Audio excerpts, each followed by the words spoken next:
जय हिंद, नमस्कार। स्वागत है आप सभी का एक बार फिर से हमारे YouTube चैनल पर, जहां पर आज हम जियोग्राफिकल डिवीज़न ऑफ इंडिया के बारे में पढ़ेंगे, यानी कि भारत के भौगोलिक संरचना के बारे में।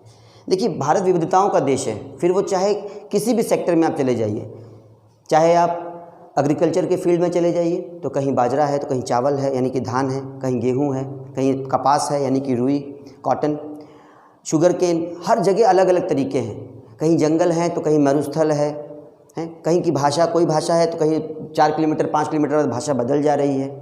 यानी इतनी विविधताएं हैं जो कि मानवीय हैं, जो कि एक सभ्यता से दूसरी सभ्यता तक जनरेशन टू जनरेशन हम जो है पास आउट कर रहे हैं। मगर ऐसा क्या है कि भारत के रग रग में डाइवर्सिफिकेशन है।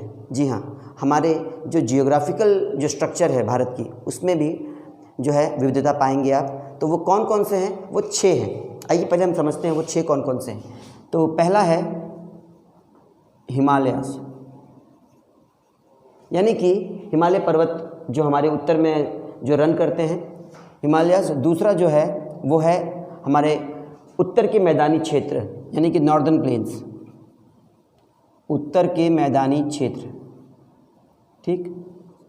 तीसरा है दक्कन की जो पठार है, दक्कन की पठार भूमि यानी प्लेट्यूज, यानी कि दक्कन प्लेट्यूज।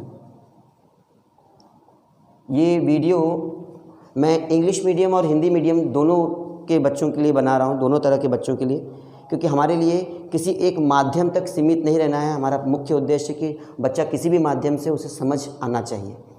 तो ये 3 हो गया। चौथा है मरुस्थल, यानी कि डेजर्ट, यानी इंडियन डेजर्ट, जिसे हम थार कहते हैं, इंडियन डेजर्ट, जिसे हम आप थार मरुस्थल भी कहते हैं। 5वां है आपके भारत को 3 तरफ से पानी ने घेरा हुआ है। आप सभी लोग जानते हैं, अरब सागर, बंगाल की खाड़ी और हिंद महासागर। तो ये जो तटीय क्षेत्र है, इंडियन कोस्ट,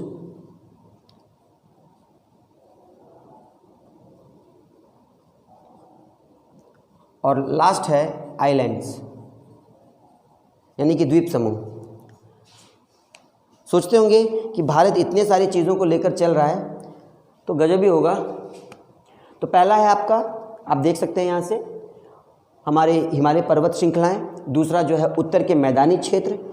तीसरा जो है डेक्कन प्लेटू, यानी कि पठारी क्षेत्र, दक्षिण के जो पठार हैं वो।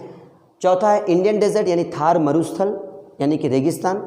चौथा है इंडियन कोस्ट या इंडियन कोस्टल प्लेन्स भी कह सकते हैं हम इसे, यानी कि भारत के जो समुद्र तटीय मैदानी क्षेत्र हैं वो, ठीक। और छठा है हमारा आइलैंड्स, यानी कि हमारे द्वीप समूह, ग्रुप ऑफ आइलैंड्स हमारे भारत के पास हैं। चाहे वो आप देख सकते हैं अंडमान निकोबार द्वीप समूह और लक्षद्वीप। तो ये हमारे 6 जो हैं अलग अलग हैं। मगर आज हम सबसे पहले हिमालयस के बारे में पढ़ेंगे, एक एक करके चलते हैं। आइए जानते हैं हिमालय के बारे में। तो इसे समझने के लिए मैं चाहूँगा कि आप लोग थोड़ा सा एक चीज़ पे और गौर करेंगे। भारत का जो जियोग्राफिकल स्ट्रक्चर है वो कंटिन्यूस चेंजिंग मोड पर है। जी हाँ, कंटिन्यूस चेंजिंग मोड पर रहने का मतलब क्या है? पहले तो आप इसे समझेंगे कि शायद ही कोई ऐसा देश है जिसका इतिहास इतना पुराना है। जी, भारत के कई नाम हैं, जिसमें सबसे पहला नाम है जम्बूद्वीप। जम्बूद्वीप यानी कि भारत पहले एक द्वीप था। तो फ़र्ज़ कीजिए, अभी हम उसको ऐसे समझते हैं, ठीक, कि जैसा आज हमारा भारत का मानचित्र है, इसके पहले भारत का मानचित्र कैसा होगा, हू नोज़। तो हम इसे एक द्वीप के रूप में लेते हैं, ठीक। एक द्वीप था भारत, और ये बाकी हिस्से थे आपका, ये अफ्रीका हो गया, ये चीज़ें हो गई, फ़र्ज़ कीजिए, ठीक है, बस हम एज्यूम कर रहे हैं। और लगातार समुद्री जो लहरें हैं और जो दबाव है, उस प्रेशर से ये जो द्वीप है ये कंटिन्यूस उस दिशा में बढ़ता रहा, और ये बढ़ते बढ़ते आकर इससे जब इस लैंड से, यानी कि इस भूमि से टकराया है ये, तो क्या होगा? जब ये दोनों लैंड्स एक दूसरे से टकराएंगे तो नीचे की तरफ नहीं जाएंगे, क्योंकि नीचे तो ऑलरेडी प्रेशर है, तो ये ऊपर की तरफ ही निकलते हैं। अगर आप 2 चीज़ें हैं, जैसे समझ लीजिए ये मेरे पास 2 मार्कर्स हैं, यानी 2 लैंड्स हैं, और ये दोनों का नीचे से नीचे तो समुद्र का है, नीचे का प्रेशर है यानी कोर है, मेंटल है, तमाम चीज़ें हैं, दोनों का दबाव होता है और ये होता क्या है, एक दूसरे के साथ में टच करते हैं और ये हो सकता है कि अगर आगे इधर तो पूरी जगह हो तो ये ऊपर की तरफ एक्सटेंड करती हैं। ठीक, तो इसी तरीके से ये जब हमारा यहाँ पर आया है इस जगह पर, तो ये आपका हिस्सा यानी कि ये हिस्सा आपका पर्वत के रूप में ऊपर की तरफ निकला है, जो आज के समय में हम हिमालय पर्वत श्रृंखला कहते हैं। तो सोचिए कि यहाँ भी कोई पर्वत होगा पहले से ही। अब पिछले वाले क्लास में हम लोगों ने पढ़ा था ना, अरावली की पर्वतें थी, जिसके कारण जो है हमारे अरब से आने वाली गर्म हवाओं को वो रोक लेते हैं। तो अरावली पहले से था, मगर अरावली तो नहीं टकराया उस जगह पर। विंध्या पर्वत श्रृंखला है, वो तो नहीं टकराया। सतपुड़ा था, वो तो नहीं टकराया। टकराया कौन? टकराया वो जो सबसे आगे था, यानी कि ज़मीन का वो हिस्सा जो दूसरे ज़मीन से टकराया। और उसके बाद जो फॉर्मेशन हुआ वो लगातार क्रम से एक लाइन लंबी बन गई, श्रृंखला बन गई, जिसे हम कहते हैं हिमालय। तो आप बताइए, ये पहले बना या पहले अरावली बना या विंध्या बना? पहले अरावली बना होगा, ये तो बाद में बना है कि नहीं? तो इस हिसाब से भारत की सबसे प्राचीनतम पर्वत श्रृंखला अगर कोई है तो वो अरावली है। अरावली पर्वत श्रृंखला सबसे पुरानी पर्वत श्रृंखलाओं में से आती है। और सबसे नई अगर आपसे पूछा जाए कि सबसे यंगेस्ट माउंटेन रेंजेस कौन सी हैं, तो आप उसमें हिमालय का नाम लेंगे, है ना? सोचने वाली बात कि किसका फॉर्मेशन कब हुआ, कैसे हुआ। तो सबसे युवा पर्वत श्रृंखला अगर कोई आपसे पूछे कि सबसे युवा पर्वत श्रृंखला कौन सी है, तो वो आपका है हिमालय रेंजेस। तो हिमालयन रेंजेस यानी कि हिमालय पर्वत आपकी सबसे युवा पर्वत श्रृंखला, जो लगातार बढ़ रहे हैं। आइए आगे बढ़ते हैं। चलिए, ये हमारा हो गया आपका भारत का उत्तरी राज्य, ये हो गया आपका उत्तराखंड, ये हो गया आपका उत्तर प्रदेश, बिहार, सिक्किम, अरुणाचल, ये ठीक है। चलिए अब हम आगे समझते हैं। हमें समझना क्या था कि हमें ये समझना है कि हिमालय पर्वत की आगे की क्या चीज़ें हैं, आगे की रूपरेखा कैसे बनती हैं। तो ये तो हम समझ लें कि सबसे शुरुआती है। अब देखते हैं कि हिमालय पर्वत है कहाँ। हिमालय पर्वत भारत के सबसे उत्तर में स्थित है और it is the natural safeguard of India. एक तरह से ये हमारे लिए सेफगार्ड है, किससे? उत्तर से आने वाली ठंड हवाओं की, जो उत्तर से चीन के और तिब्बत से आने वाली जो ठंडी हवाएं होती हैं, कोल्ड वेव्स, उससे रोकती हैं। कौन रोकता है? यही पर्वत श्रृंखला है। तो सबसे पहले जो इस पर्वत श्रृंखला जो है, ये भारत के जम्मू कश्मीर से लेकर अरुणाचल प्रदेश तक, यानी कि जेके से लेकर एपी तक रन करती है और ये कर्व में चलती है। पूरा कर्व है ये, यानी कि ये इस तरीके से पूरा कर्व है। कितना है ये? 2400 किलोमीटर।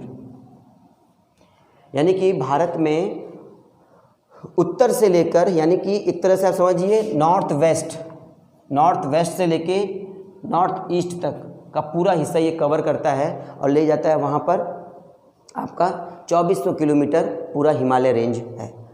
ठीक है, अब आगे बढ़ते हैं कि आखिर ये हिमालय रेंजेस है किस तरीके से बने। भाई लगातार जो प्रेशर बना है तो आगे पीछे कुछ तो हुआ होगा। तो जो सबसे पहले टकराया होगा, एक एजम्पशन करिए ना, आप ही सोच लीजिए, जो सबसे पहले टकराया होगा प्रेशर उस पर ज़्यादा पड़ा होगा कि पीछे वाले पे पड़ा होगा। एक्सीडेंट होता है, आगे जो बैठता है उसका कुचुम्बर निकल जाता है कि जो पीछे बैठा रहता है उसका निकलता है आगे बैठने वाले का। तो जो प्रेशर सबसे ज़्यादा पाया वो सबसे ऊपर निकला। पॉइंट टू बी नोट करो जरूर भाई आप लोग। ये सबसे बड़े पर्वत बने, सबसे ऊंचे पर्वत बने, जो सबसे आगे है। उसके बाद उससे छोटे और उसके बाद उससे भी छोटे। तो हिमालय रेंजेस 3 पैरेलल लाइंस चलती हैं, 3 पैरेलल लाइंस, इसे नोट करेंगे। पहला है हिमाद्री, पहला जो है वो है हिमाद्री लाइन, यानी सबसे पहला वाला, ऊपर वाला, जिसमें सबसे ऊंची ऊंची पर्वत श्रृंखलाएं आती हैं। जो पर्वत चोटी हैं हमारी तमाम, वो हिमाद्री में आते हैं, जिसके एवरेज हाइट 6000 मीटर्स होते हैं एवरेज। एक एवरेज हाइट भी अगर आप समझ लो कि उसकी हाइट कितनी होनी चाहिए, तो 6000 मीटर की वो हाइट होती है। अब आप देख लीजिए कि जम्मू कश्मीर है, तो जम्मू कश्मीर से लेकर अरुणाचल प्रदेश तक पूरी हिमालय पर्वत की श्रृंखला कितना किलोमीटर घेर रही है? 2400 किलोमीटर। और कितने प्रेशर्स इसमें बने थे, जो लाइंस बने थे? वो पहला था आपका हिमाद्री, जो कि सबसे बड़ी बड़ी पर्वत श्रृंखलाएँ बनी हैं। उसके बाद आपका आया हिमाचल, दूसरा है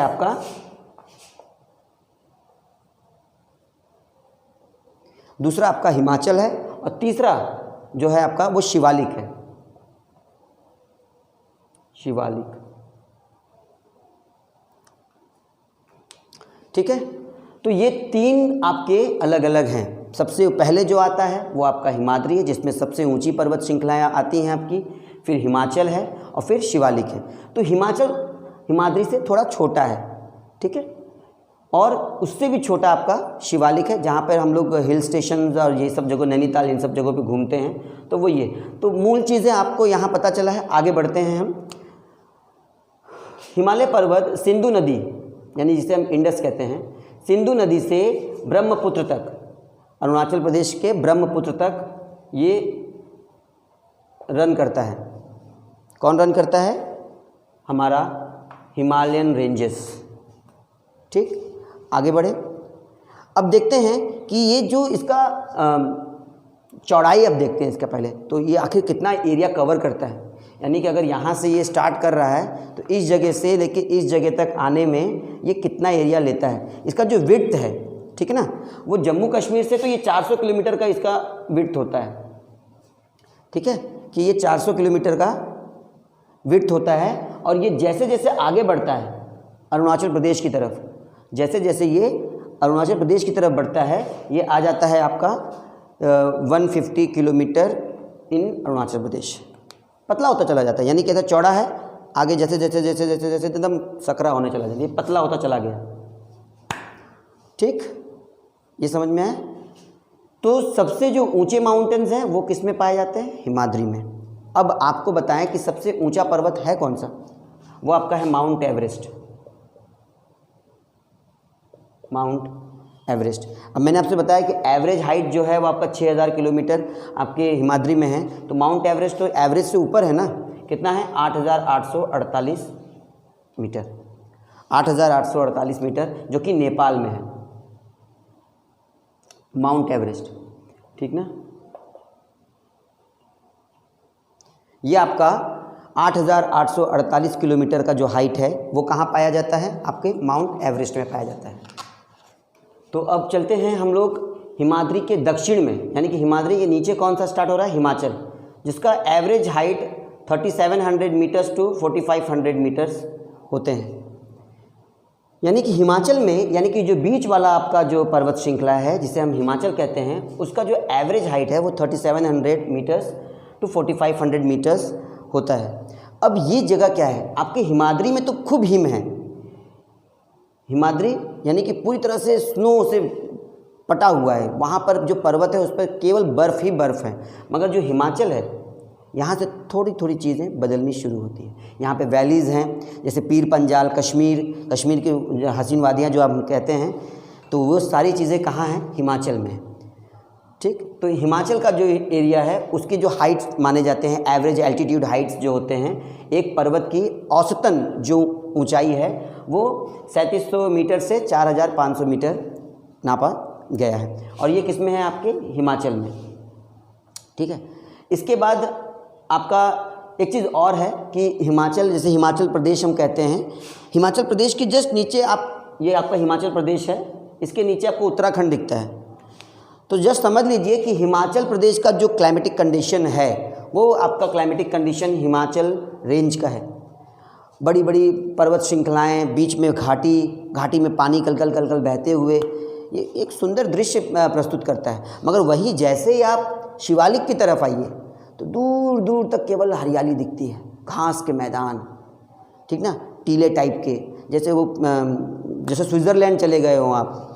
और पिक्चरों में भी तो आपने सुना होगा, जैसे कोई गाना याद आ रहा है आप लोगों को जिस ऐसी जगहों पे शूट किए गए हैं? हाँ, जैसे आप हम लोग सुनते हैं, हुस्न पहाड़ों का क्या कहना के बारह महीने, यहाँ मौसम जाड़ों का। तो मौसम कैसा है यहाँ का? खूब ठंडा है यार, जब भी जाओ स्वेटर लेकर जाओ। कारण क्योंकि यहाँ पे बर्फ़ है। ठंडक में बर्फ़ वैसे ही पड़ते हैं, गर्मी जब होती तो बर्फ़ पिघलते हैं, पिघलने पर भी ठंडा लगता है। यानी कि आपको यहाँ पर हर मौसम ठंडा ही है। तो जब भी जाइए गर्म कपड़े लेकर जाइए घूमने। अब शिवालिक में देहरादून, चंडीगढ़ आपका इलाका हो गया, नैनीताल हो गए, कॉर्बेट के जो आपके हसीन जगह हैं, ये तमाम चीज़ें आपके उत्तराखंड का जो एरिया है, डलहौजी है ना, ऐसे जो हिल स्टेशंस हैं, ये जो हिल स्टेशंस हैं ये आपके सब शिवालिक में आते हैं।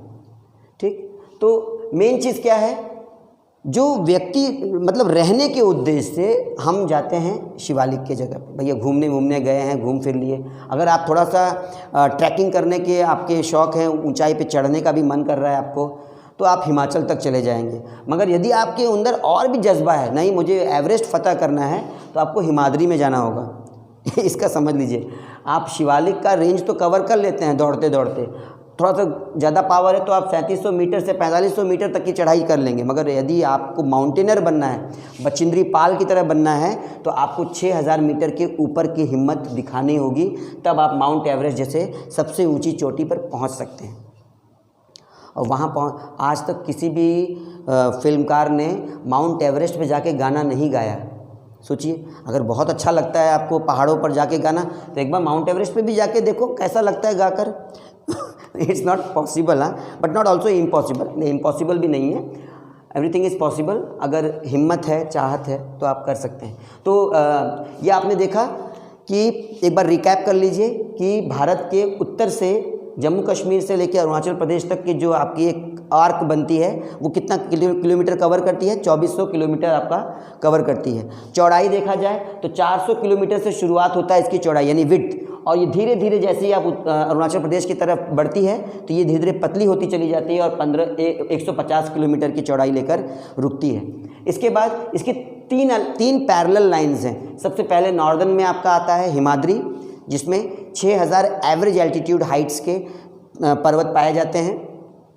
उसके बाद उसके साउथ में आपका आता है हिमाचल, और उसके बाद आता है शिवालिक, यानी कि उनकी हाइट कम होती चली जाती है। तो ये है आपका हिमालयन माउंटेन रेंजेस। अब इसके रहने से फ़ायदा क्या है हमें, लाभ, इसके रहने से हमें क्या फ़ायदा है? आशा है कि आप लोग समझ रहे होंगे। लगातार क्लास अगर आप देखते रहेंगे तो आप समझते रहेंगे कि क्या बताना चाह रहे हैं। तो इतना है। अब हम आगे बढ़ते हैं। जैसे इसका लास्ट शिवालिक का भी ले लीजिए कि 900 मीटर से लेके 1100 मीटर, 900 मीटर से 1100 मीटर तक का जो है इसके एल्टीट्यूड हाइट्स होते हैं यहाँ के पर्वतों के। तो आप ये देख सकते हैं। अब यहाँ पर आप देख सकते हैं कि शिवालिक का जो एल्टीट्यूड्स हैं, यानी कि जो उसकी वहाँ के जो पर्वतों की ऊंचाई है, वो 900 मीटर से 1100 मीटर तक का है। अब आप यहाँ पर भी तमाम चीज़ें हैं, इसके फ़ायदे क्या हैं, आखिर हिमालय की ज़रूरत हमें क्यों है? देखिए, हिमालय एक तरह से हमारे लिए एक बाउंड्री का काम करता है। जैसे हम बड़े बड़े बेड़े लगा देते हैं ताकि कोई अराजक तत्व अंदर ना आ जाए, तो ये कहीं ना कहीं हमारे भारत के लिए पूरा ये जो 2400 किलोमीटर है ना, ये एक तरह से हमारे लिए एक प्रोटेक्शन कवच है, सुरक्षा कवच है ये, ताकि ऊपर से चीन की तरफ से कोई नौटंकी ना हो, किसी तरीके का छल छलावा ना करे वो। तो एक तरह से प्रकृति ने हमारा साथ दिया है उनसे बचाने के लिए।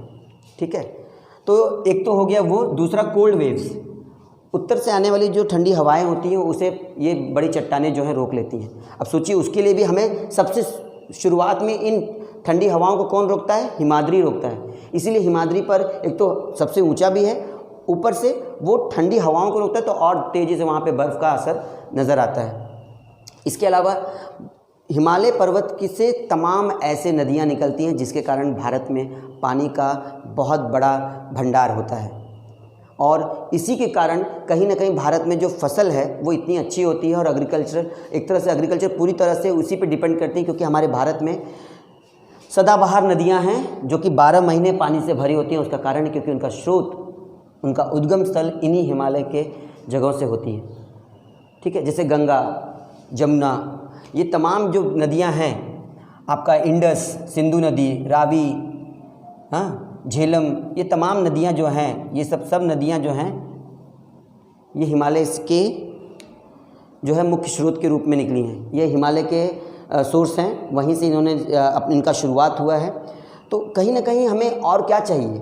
हिमालय एक तो हमारी प्रोटेक्शन कर रहा है, दूसरा हमारे लिए पानी की सुविधा उपलब्ध कराता है, तीसरा वेजिटेशन, जो यहाँ की वनस्पति है वो बहुत ही उम्दा होती है। एक से एक आयुर्वेदिक हर्ब्स जो होते हैं, औषधि, वो इन्हीं हिमालय के घाटियों में पाए जाते हैं। तो कहीं ना कहीं आयुर्वेद के लिए जो तमाम जो सेंटर्स बनते हैं, जैसे देहरादून में उसका हेडक्वार्टर है, तो क्या होता है, देहरादून में हेडक्वार्टर है क्योंकि शिवालिक का जो रेंज है, वो वैली जो है, जहाँ पर ये घास, जो मैंने आपसे पहले बताया कि 900 से 1100 मीटर की ऊंचाई ही है, तो ऐसे जगह पर फूल, औषधीय पौधे बहुत आसानी से उगते हैं। उनके लिए ये क्लाइमेट सबसे फेवरेबल है। अभी आप लोगों ने सुना होगा, रामायण में हनुमान जी जो हैं सुखेन वेद के बताने पर जाते हैं और पर्वत उठा ले आते हैं। वो पर्वत उठाते हैं तो लाते कहाँ से हैं? वो आपके हिमालय के एरिया से ही उन्होंने निकाला था। क्यों? वही जगह क्यों था? यानी कि कहीं ना कहीं रामायण काल में भी ये जो एरिया है आपका शिवालिक का, ये बहुत ही मेडिसिनल एरिया है। यहाँ पर एक से एक जड़ी बूटियाँ पाई जाती हैं। तो ये हमारे भारत के लिए एक तरह से समझ लीजिए हब है, मेडिसिनल हब है आयुर्वेद का। तो ये बहुत बड़ा हमारे लिए एक वरदान है। तब से हम लोग लगातार इसको कंजर्व करने की ज़रूरत, प्रिजर्व करने की ज़रूरत है, सुरक्षित रखने की ज़रूरत है।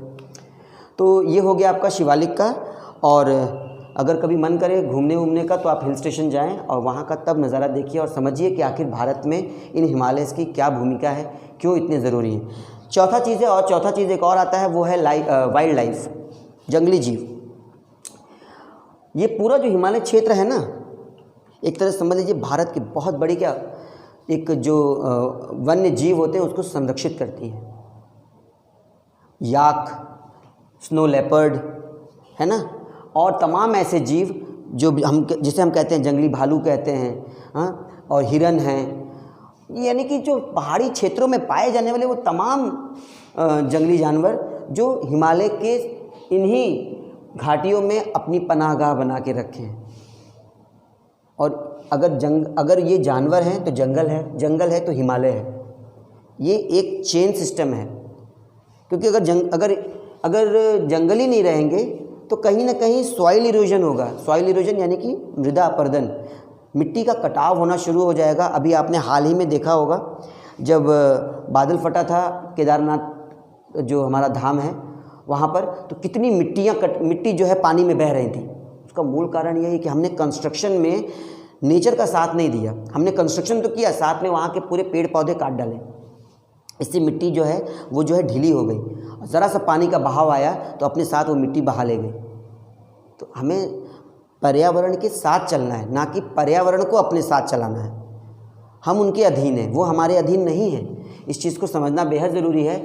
और इसीलिए जो ज़्यादा से ज़्यादा पेड़ पौधे हमें अपने इर्द गिर्द, चाहे जहाँ भी हो, आप लगाइए और अपने धरा को सुंदर और स्वच्छ बनाइए। आशा है आपको आज के हिमालय रेंजेस के बारे में काफ़ी कुछ समझ में आया होगा। अगर कहीं कोई चीज़ पूछना हो आपको तो आप कमेंट बॉक्स में लिख सकते हैं। बहुत बहुत धन्यवाद। जय हिंद।